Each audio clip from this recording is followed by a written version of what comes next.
Actor Johnny Depp, who was hoping a British court would help restore his image and kickstart his career, instead was dealt a major blow by a judge, dismissing his claims against a British tabloid.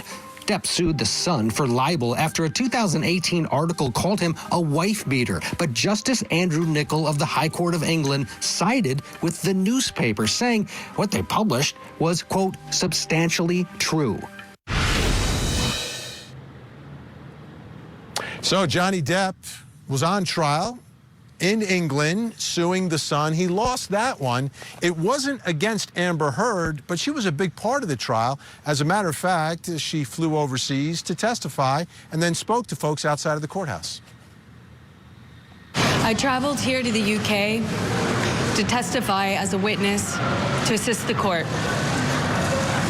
After obtaining a restraining order in 2016 and finalizing my divorce, I just wanted to move on with my life.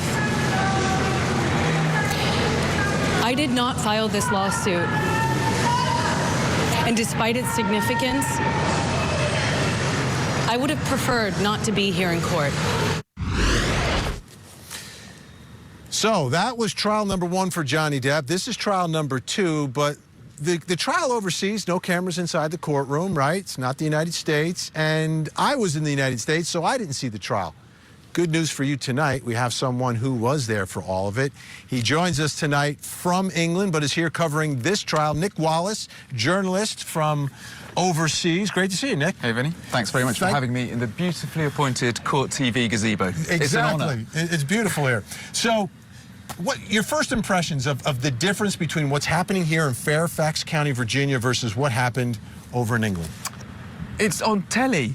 It's on telly over here, and that's the main difference. And there are really strict rules on what journalists can do in the court behind us compared to England. We were allowed to live tweet, which is how I found. So you were in the courtroom? I was in the courtroom. Tweeting away? Well, we had an overflow courtroom, which was in the same way they've got an overflow courtroom here. So we weren't in the main court because it was in the middle of the pandemic. Oh, that's right. And that was one of the reasons that my live tweets started to get... I was getting 10 million page impressions a day from my tweets because no American journalists could come over to the UK to cover the trial.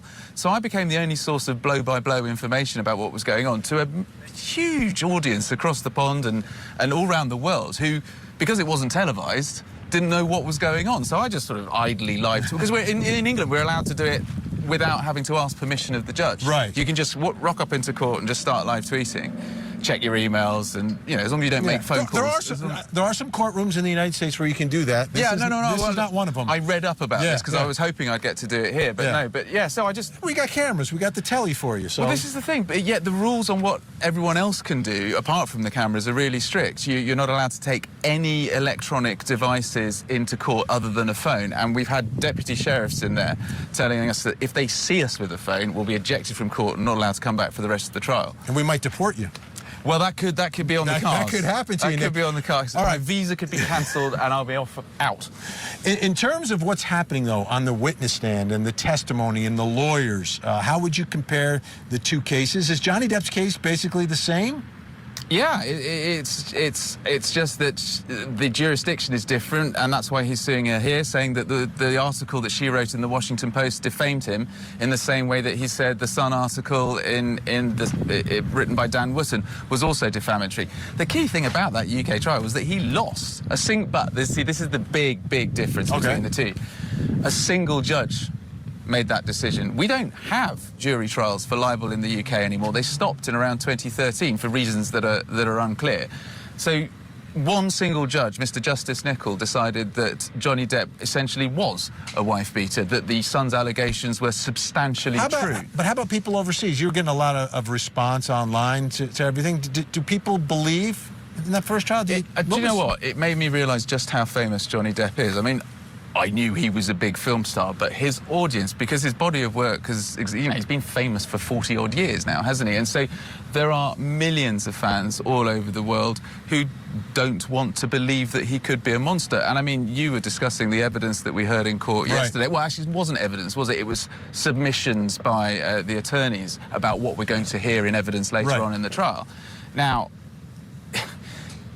if what they are saying is true, then he is a monster. But if what he's saying, if Amber Heard is lying, then this is why this trial is so fascinating. The cultural fault lines that move right down the middle of it. It's not just the justice system, not just the Me Too movement. It's so much is going on here, and so I don't know how relevant people see the UK trial as being, but it's a big deal in the UK because now anyone in the UK can call Johnny Depp a wife beater. Right, right. Regardless of what happens. Regardless of what happens. What happens here.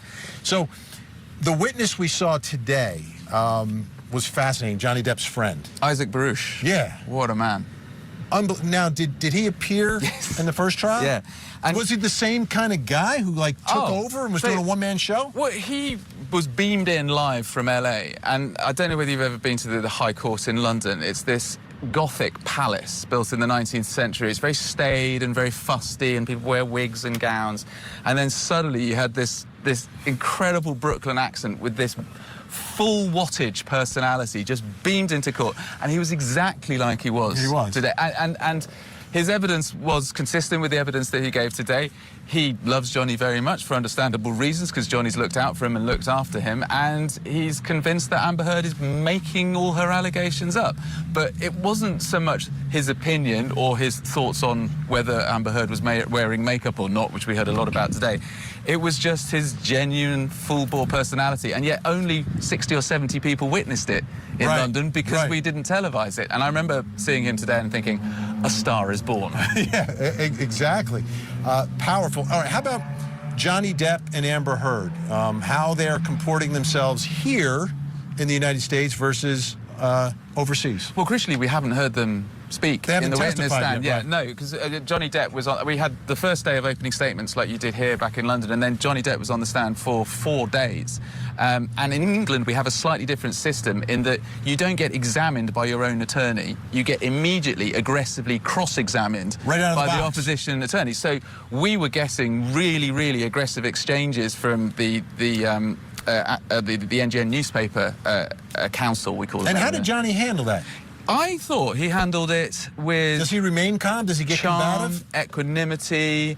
I mean, the only time he seemed to perhaps not give the answers that he would have wanted to give was at the end of 8 hours worth of questioning during the day. He was visibly tired, but he was charm personified. He's a very charismatic man, and we were shown videos of him slurring his words and heard evidence of what sounded like horrendous experiences of drug taking and alcohol abuse. But he was clean and sober, as far as I could make out, and very on point and very polite when he was answering questions. As, to be fair, was Amber Heard. They are both very charismatic people. You know, they're not Hollywood stars for no reason. Right. They are not just pretty faces. They are sharp, charismatic people who can fill a room with their own charisma. And Johnny Depp came across like that. Amber Heard, very, very bright woman, very sharp.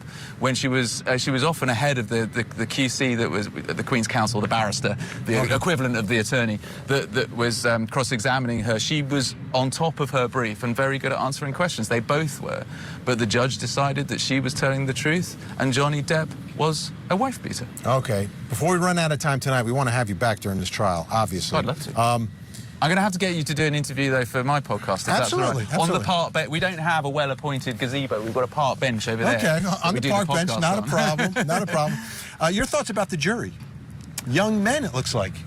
What is it? It's 8 men and 3 women. Yeah. Yeah, which is an interesting split, isn't it? I mean, because all the people in the gallery are women. All the gallery's all women. All Johnny Depp's fans. Yeah, pretty much, isn't it? But and both sides have a veto on who these jurors are, and they have to come to an agreement pretty quickly over the course of a day, working with the judge to get someone who they believe will give an honest opinion. I have to say, I've never witnessed jury selection before on Monday, and I thought it would be tedious. It was fascinating, seeing the process of the American judicial system where people clearly bend over backwards to be fair.